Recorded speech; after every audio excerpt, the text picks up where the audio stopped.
आसाम के दारंग में police firing में 2 अफराद की मौत का मामले में आसाम से लौटे जमात इस्लामी हिंद के वफ्द की प्रेस कॉन्फ्रेंस हुई। वफ्द ने पॉपुलर फ्रंट के मुलव्विस होने वाले असम पुलिस के इल्जाम को खारिज किया। उन्होंने कहा कि इस नाम की तंजीम को यहां के लोग नहीं जानते हैं।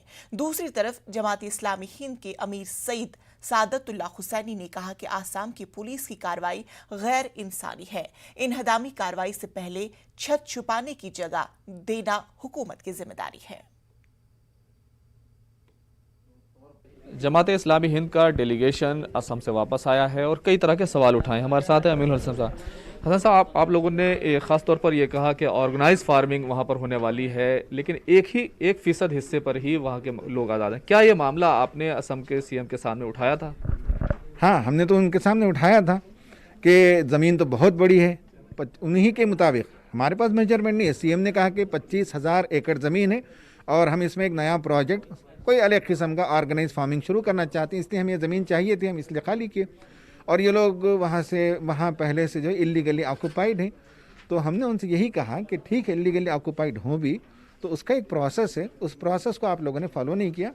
जो कानून है उस कानून के मुताबिक नहीं हुआ और बहुत ही फोर्स का गलत इस्तेमाल किया आप लोगों ने। हमने इन पर स्ट्रेस किया और ये कहा कि आपको अल्टरनेटिव ज़मीन देना चाहिए था, ये ज़मीन लेने से पहले, तो इसमें गलती हुई है। मतलब आप लोगों ने उनकी गलती, क्या वो तैयार हैं, क्या ज़मीन देने के लिए तैयार हैं? क्या उन्होंने कोई एश्योरेंस कराया है? हाँ, एश्योरेंस कराया है, उन्होंने भी कराया है, डीसी ने भी कराया है कि ये प्रोसेस हो रहा है। हमने पूछा कितने दिन लगेंगे, तो उन्होंने बताया कि 5-6 महीने लगते हैं इस प्रोसेस को पूरे होने में। तो इसलिए जो है फिल फॉर कुछ चीज़ें करने के लिए हम गए थे, तंजीमें गई थी। वरना यह है कि ये रीसेटलमेंट के लिए वो कह रहे हैं कि 5-6 महीने का एक प्रोसेस, लीगल प्रोसेस होता है, उसमें वो वेरीफाई करेंगे ऑक्यूपेंट्स को, उसके मुताबिक जिनको ज़रूरत हो उनको ज़मीन देंगे। एक सवाल ये भी है कि जिस तरह से इंक्वायरी कराई जा रही है इस पूरे मामले की, क्या आप लोग इससे मुतमईन हैं? इन्होंने तो ऐलान किया है इंक्वायरी करने का। यहाँ तक के चीफ मिनिस्टर ने तो यहाँ तक कहा कि हमने हाई कोर्ट के जज से वो यानी जो जज कंटिन्यू है इससे कराए, एक्स जज से कराए और वो अपने तौर पर इसकी इंक्वायरी कराए, हम इसमें कोई दखल करने वाले नहीं हैं। एक बात तो उनकी तरफ से तो ये आई है। अब देखेंगे आगे इंक्वायरी का क्या नतीजा आता है।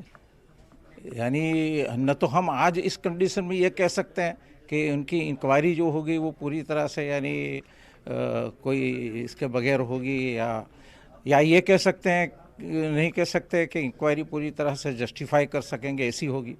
तो इंक्वायरी का क्या होता है इस पर ही पता चलेगा। कि एक आखिरी सवाल, ये कहा गया कि वहाँ पर जो कुछ दूसरी ऑर्गेनाइजेशंस हैं, पॉपुलर फ्रंट जैसी ऑर्गेनाइजेशंस हैं, उनका इन्वॉल्वमेंट था, उनकी वजह से तशद्दुद। आप लोगों क्योंकि ज़मीन पर गए थे, मौका देखा है, क्या पाया आप लोगों ने? नहीं, वहाँ के लोगों से हमने मालूम किया तो लोगों ने कहा कि इस नाम की कोई तंजीम यहाँ है ही नहीं, हमने कभी सुना भी नहीं। तो वहाँ के लोगों के मुताबिक तो वैसे नाम की कोई तंजीम एग्जिस्ट नहीं करती है। जिस तरीके से इस पूरे मामले को असम सरकार ने टैकल किया, उसको कैसे देखते हैं आप?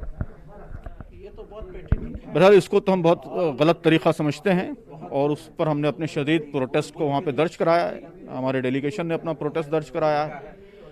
हमारे मुल्क में गरीब लोगों की जानिब से मुख्तलिफ रीज़न्स की वजह से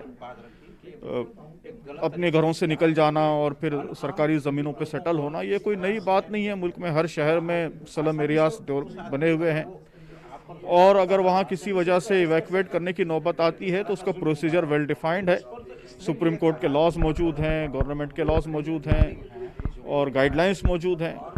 पहले उनको सेटलमेंट कराना चाहिए किसी मुनासिब जगह पर, उसके बाद आप इवैक्यूएट करा सकते हैं। लेकिन सबको वायलेट करते हुए जिस तरीके से यहाँ इवैक्यूएशन का प्रोसेस हुआ है और लोगों को अचानक वहाँ से हटाकर बिल्कुल इनह्यूमन कंडीशंस में रिवर बेस में ले जाकर बसा दिया गया है और फिर रेजिस्ट करने पर जिस तरह वायलेंस का इस्तेमाल हुआ है, तो ये सारी चीज़ें बताती हैं कि ये इसके पीछे कोई कम्युनल एजेंडा है और उसको हम कंडेम करते हैं।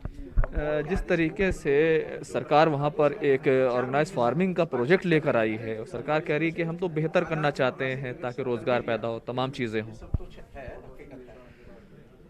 बहरहाल पहली बात तो यही है, इस पे बहुत डिबेट मौजूद है कि गरीब लोगों को उस तरह हटाकर वहाँ ऑर्गेनाइज फार्मिंग और इस तरह के बड़े बड़े प्रोजेक्ट्स लेना ये किस हद तक सही है, इस पर भी बात हो सकती है। लेकिन अगर ये करना भी चाहते हैं तब भी उसके जो गाइडलाइंस हैं, जो प्रोसीजर्स हैं, वो तो फॉलो करना चाहिए। उनको मुनासिब जगह तो देनी चाहिए, अल्टरनेट रहने के लिए आसरा तो देना चाहिए, झोपड़ी जिसमें रहते हैं कम से कम उतनी जगह तो मिलनी चाहिए।